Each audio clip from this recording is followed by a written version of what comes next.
wanted to give an update on my surgery recovery. It was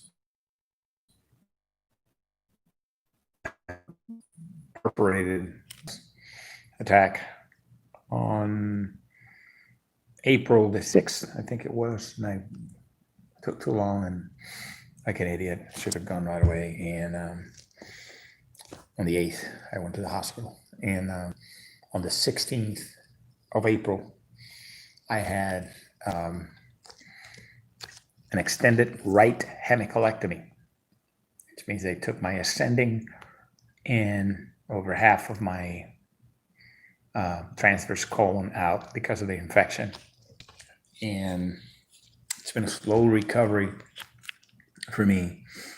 One of the things that I was getting better, feeling better by the second week of May, and like 32 days after my surgery, which was on the 16th, on the 18th, I got on a treadmill just to go slow, like 1.4 miles per hour, no incline.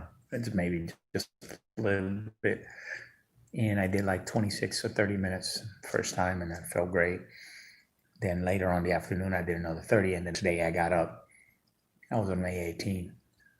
We're on, I think, June 14th today, I believe.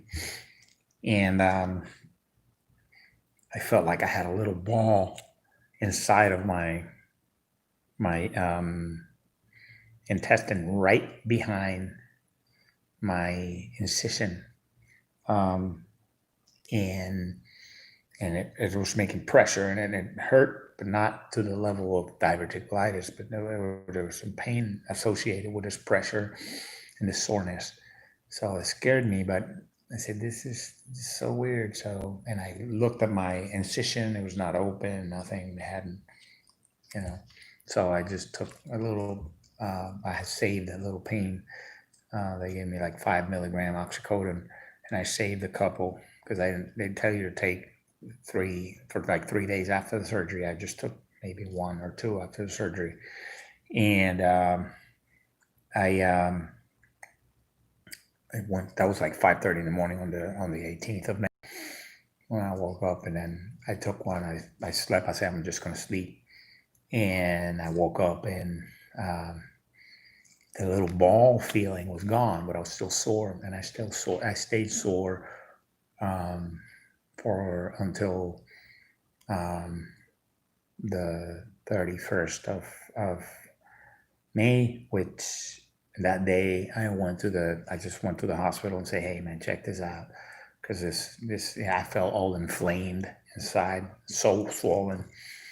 I was bloated and swollen. So they did a CT scan, and they diagnosed me with colitis. They gave me Augmentin, which is amoxicillin, with something else. And it improved the symptoms.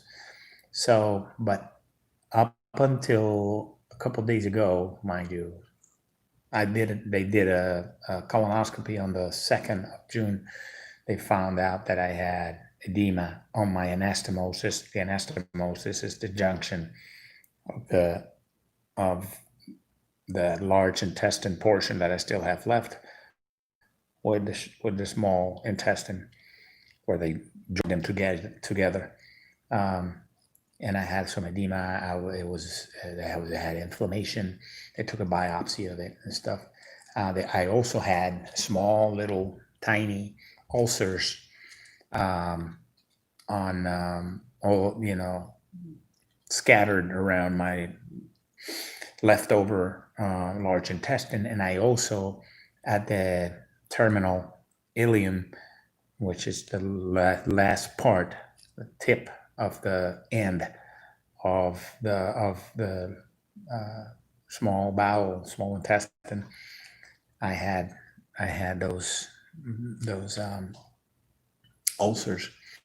So and I still the rest of my large intestine has a bunch of diverticuli. So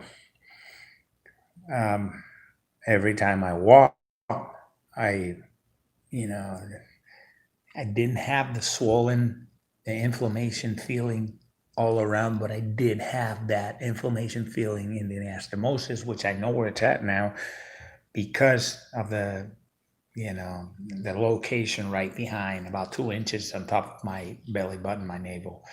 Um, and it felt swollen.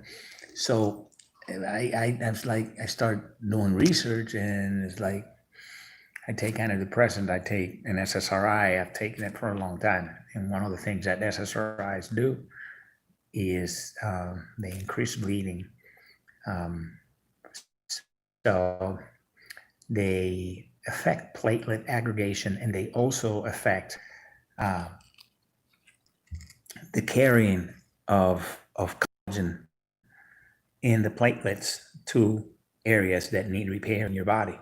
The collagen, if you don't have collagen, enough of it, it's going to take long to heal. Collagen heals skin and tissue.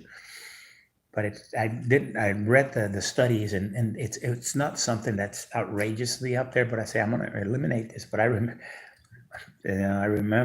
with all this crap going on, it's like I have GERD, gastroesophageal reflux disease, and I've taken, Protonics or some other proton pump inhibitor, and one of the things they do, the first thing they do when they get to, when you're in there in the surgery, they stick a thing in your nose all the way down to your a little tube to your stomach to pump out your acid, and they leave that in there for like 4 days, 3-4 days, so that it'll pull out the acid, so it won't burn. It will let the surgery heal. So I stopped taking I forgot I'll take it. My Protonics, I stopped taking. I took some Pepsid or something like that, and and then um, it's like I noticed it wouldn't heal. It's like, why is this shit not healing? So like 2 or 3 days ago, I say, you know what? I start thinking it's like they did that in the hospital so that they decrease, or they don't want to let the acid touch the anastomosis. So I started back on my Protonics. And yesterday I went 3 times around the block and came back in. And this morning I got up and I don't have that. I don't have that swollen inflammation feeling in my anastomosis, and it's because I started taking my Protonics. And so if you had intestinal surgery or any type of gastro surgery, um, talk to your doctor about uh, about a proton pump inhibitor or an acid reducer, whatever. That's up to your doctor to tell you what to take. It depends on what conditions you have. Um, so yeah, I'm starting to feel better finally. It's like, man, it just wears you out. It's like, when am I going to feel better? But yeah, just don't give up. Keep trying, and I've lost like 30 pounds. Um, so I was like almost 260, and I'm like 225 now, 227. It depends on how much your body weight fluctuates. So I'm gonna walk again slowly. I'm gonna keep walking, keep getting stronger. I'm doing the exercises on the resistant elastic rope, um, for my arms and stuff, to start getting into better physical shape again. Um, and yeah, I'm getting better slowly. When my intestine ruptured or perforated, it let out that infection, and that infection went into my peritoneal cavity, and then it went into my blood. And it was close. It was horrendously painful, and but we're still alive and we're still kicking, and we're gonna hopefully keep kicking some more. And let my hair grow.